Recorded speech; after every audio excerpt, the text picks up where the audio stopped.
Oi pessoal, aqui é a Amanda. Esse é o último vídeo da nossa série Recrutamento e Seleção de Verdade. E aqui eu vou tentar fazer para vocês uma retomada dos principais pontos aplicando no processo de recrutamento e seleção. E a gente falou aqui de muitas coisas, a gente falou do que é bom, do que é ruim, mas e agora? Como que você pega e faz um passo a passo do recrutamento e seleção? Se você perdeu o conteúdo anterior, volta aqui, clica aqui e assiste desde lá do início, que vai te dar uma base muito boa para você acompanhar esse conteúdo. E agora a gente vai falar sobre como você faz a sua vaga em 6 passos.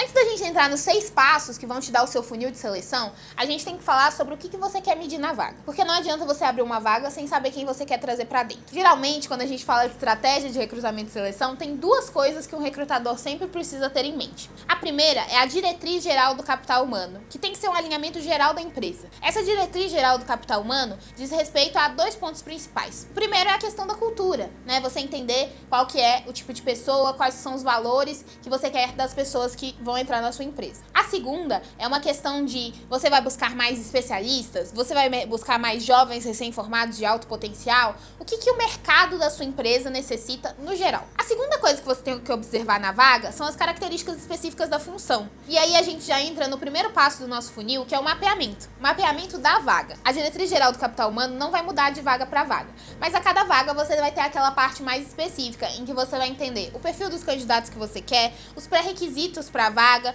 ou seja, coisas específicas que geralmente o recrutador define ali junto com o gestor da posição para entender de fato o que a gente quer. O segundo passo é a divulgação da vaga, né? A gente não pode pular direto para a triagem sem ter atraído candidatos antes. E a divulgação tem muito a ver com divulgar nos lugares certos, né? Pensa nesse perfil que você mapeou. Onde essas pessoas estão? Onde você consegue se comunicar melhor com elas? É no LinkedIn? É num grupo específico? É numa faculdade? Como que você vai achar essas pessoas e divulgar para as pessoas certas, para as pessoas que têm o perfil que você quer?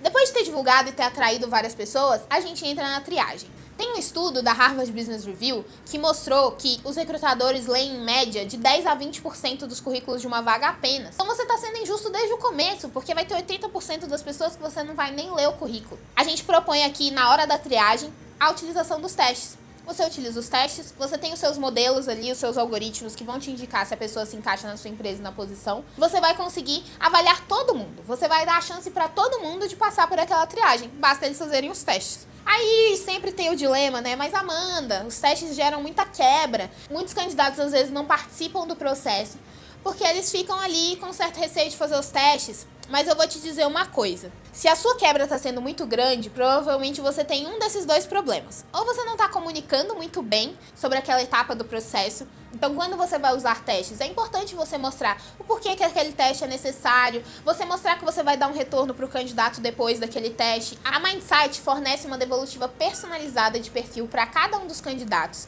que o recrutador consegue enviar de forma automatizada para todos os candidatos de uma vez. Então, é um valor muito grande para ele. E você ter essa comunicação fluida durante o processo seletivo ajuda muito ao seu candidato a entender o porquê que ele tem que fazer aquilo, quais são as próximas etapas, e assim ele vai participar mais. O segundo problema que você pode estar tendo é uma questão de employer branding mesmo, da sua marca empregadora, dos candidatos não estarem conseguindo ver o valor que é trabalhar na sua marca.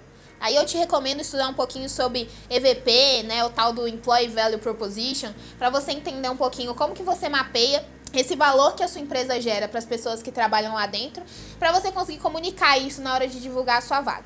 Lá no nosso site tem conteúdo sobre isso, eu vou deixar aqui uma dica para vocês. De toda forma, para você ter uma referência, eu vou te contar aqui um pouquinho dos processos de triagem no geral. Você geralmente tem 60% a 80% dos candidatos participando. Com testes, esse número cai, sim, geralmente para entre 30% e 60% das pessoas fazendo o teste. Então, você provavelmente tem algum daqueles 2 problemas que eu falei. Se nessa etapa você tem menos de 30% das pessoas, você tem uma quebra maior do que essa para a próxima etapa. Agora, depois de você fazer a triagem, você geralmente tem uma etapa com RH. Tradicionalmente ela é via entrevista, mas você pode ter outros mecanismos também. Você pode ter uma dinâmica de grupo, um painel, existem várias formas. O objetivo da etapa do RH deve ser avaliar a diretriz geral de capital humano da empresa. O RH é o guardião da cultura. O RH deve ser o maior defensor dessa diretriz, para garantir que todo mundo que está entrando tem uma maior probabilidade de se encaixar, de estar engajado e de estar satisfeito com o trabalho. A etapa seguinte, a quinta etapa, é a etapa do gestor ou da área. Geralmente as empresas colocam um candidato para passar por uma entrevista com o gestor. Algumas empresas gostam de envolver algumas outras pessoas da área, alguns pares dessa pessoa, para poder avaliar também. Ali a gente já está falando de características específicas da função. Então ali o gestor ou as outras pessoas da área vão tentar entender a experiência da pessoa naquele tipo de atividade, vai tentar entender um pouco do perfil dela para a vaga, para daí a gente entender de fato se a pessoa está 100% qualificada para a vaga. É muito importante a gente medir antes a diretriz geral do capital humano, porque se a pessoa não estiver adaptada para a vaga, mas ela já passou na etapa do RH, é muito legal que a empresa consiga ter uma flexibilidade de tentar colocar essa pessoa em uma outra vaga. Assim você aproveita melhor os talentos que chegam para você, que realmente combinam com a sua empresa. A sexta e última etapa é a admissão. Então, uma vez que essa pessoa, se encaixa na posição, se encaixa na empresa, a gente vai fazer para ela uma proposta e vai ter toda uma etapa de admissão com os documentos. Esse funil que a gente falou para vocês aqui, essas 6 etapas, elas são importantes para que você de fato saia com candidatos mais alinhados. Só para vocês terem uma noção, eu vou falar aqui para vocês alguns números que a gente recomenda para você entender se o seu processo está saudável. A gente recomenda que você traga ali de 6 a 8 pessoas para participar dessa etapa.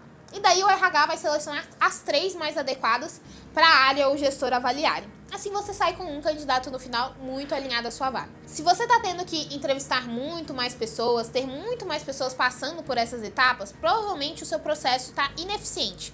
A sua ferramenta de triagem lá no começo não está muito boa e ela não está te indicando quem são as pessoas mais adequadas desde o começo. Então a gente tem relatos de clientes que já têm resultados muito bons utilizando esse tipo de metodologia, A gente tem cliente que reduziu em até 25% o turnover só selecionando pessoas mais alinhadas.